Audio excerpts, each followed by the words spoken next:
Hello again, my name is Martin Ballard. Welcome to episode 21. Now, I thought it might be interesting to share some ideas of things to explore away from the parks on your next Orlando holiday. This occasional series is called Off the Beaten Track, and for the very first of these, I've chosen somewhere that is a complete contrast to the frenetic theme parks. It is calm, it is tranquil, and it is scenic.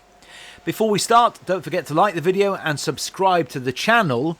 And without further ado, let's go and explore the Bok Tower Gardens with the first of my guides, Austin Harben. 45 minutes from the Orlando area, and a lot of people are just wrapped up in the theme park life that they don't realize what more is out there. So we've been working hard to promote the gardens and this national landmark that is a hidden treasure. Everything is centered around the tower, obviously, but there is so much to see and do here for people of all ages, and the newest addition is the children's garden, which is just incredible, isn't it? Yes, it is incredible, and we're very proud of it.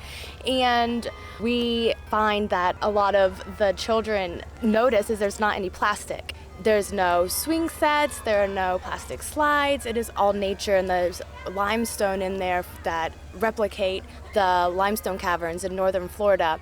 And there are paints in there that you can create your own colorful masterpiece and take it home with you. We have a stage and costumes that kids can dress up and put on plays. So it definitely is different from anything else in the Polk County area. And they learn a lot about the environment as Absolutely. well, something that Edward Bok was particularly strong about, wasn't he? Yes, it stays very true to his mission of protecting and preserving the gardens that he held close to his heart.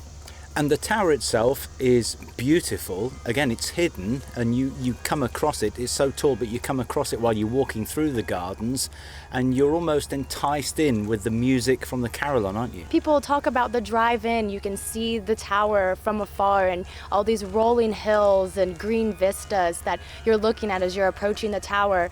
And of course, it doesn't look as big as it is when you're standing right in front of it, and it's just awe-inspiring. It's almost like a retreat, isn't it? Because it's so calm and peaceful here. There are kids running around having fun, but it's so calm. Yes, it is very calm, and there's something about once you walk onto the grounds, you just have this instilled peacefulness coming through you. Plus the amenities that you'd expect. There's a beautiful cafe here, shops where you can buy everything from books to jewellery, and some of the most amazing views. Do you know, I didn't realise there were even any hills in Florida.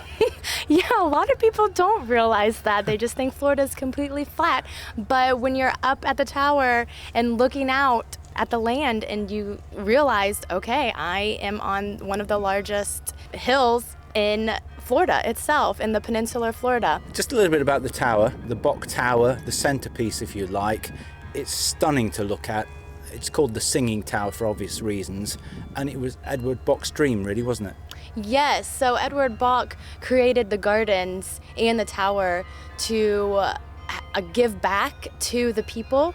And he was a Dutch immigrant, and he just found that when he came to America at the age of 6 that he was just so welcomed and just very inspired by the nature here, and with the love of the wildlife, and he would sit up on the hill and watch the sunsets each night, and this was his way of giving back to the people and to preserve this land for generations to come. The stone is from it's a pink Georgia marble, and it is also a coquina, and you'll see a lot of herons and cranes and all kinds of birds and turtles and fish when you look at the tower and what's engraved in it. And when you're sitting back and enjoying the concert, you can take all of that in as well. Now inside at the very top of the tower are the link to Leicestershire, the Loughborough Taylor Bell Foundry bells.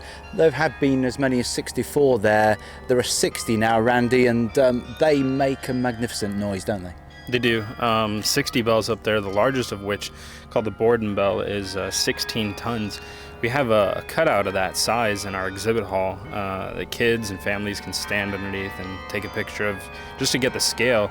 Of course, the tower is, 205 feet tall, so when you're standing at the bottom of it, it's hard to picture just how big these bells really are. And of course, anyone who's from England or from Europe is more familiar with carillons than American people are.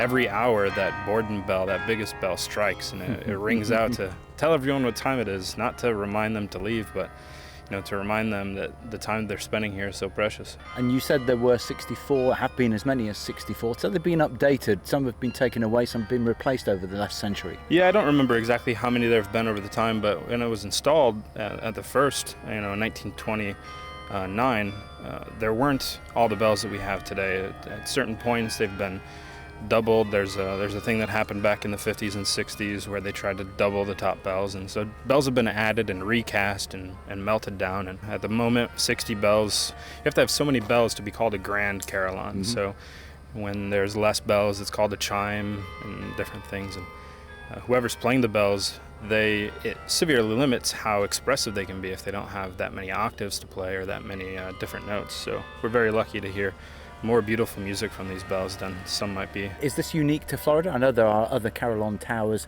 obviously around the world and around the States, but is this the only carillon tower in Florida? Definitely not, so don't quote me on the numbers, but I know that there's another one in Gainesville. I believe there's a total of 3, and the third one I can't remember where it is. This is the best one, isn't it? Oh, well, Geert de Hollander is the name of our carillonneur, and he came and actually played when he was 16. And of course now he's don't quote me on this either. He's in his 40s or so. So when he was 16, he came here with his dad because his dad was like, look, I play the carillon. You're learning the carillon. I need to show you the most beautiful carillon in the world. Brought him here. And for those people who are lucky enough to visit Geert's office up in the top of the tower, Geert has a reel-to-reel recording of himself playing at 16, which is just amazing. Wow. And obviously the views from there are magnificent as well, but the bells are obviously difficult to replace. We're on the top of a hill, a very high tower. How on earth did they get the bells in and out? Well, when the tower was first built, it was built out of a steel frame. So when if you get a tour of the tower, which comes at certain levels of membership, you see these I-beams that are the support, are the structure of the tower, and they're from all over the U.S. Everything in that tower, from, again, what I've been told, is from the U.S. So there are I-beams from Tennessee, and there are I-beams from Illinois, and I hail from Illinois, so that's cool when I saw my home state printed in the side of this I-beam. Until you get to the top of the tower, and then, of course, you've got Loughborough, England, on some of those things. The structure that holds the carillon in place was built over on your side of the pond.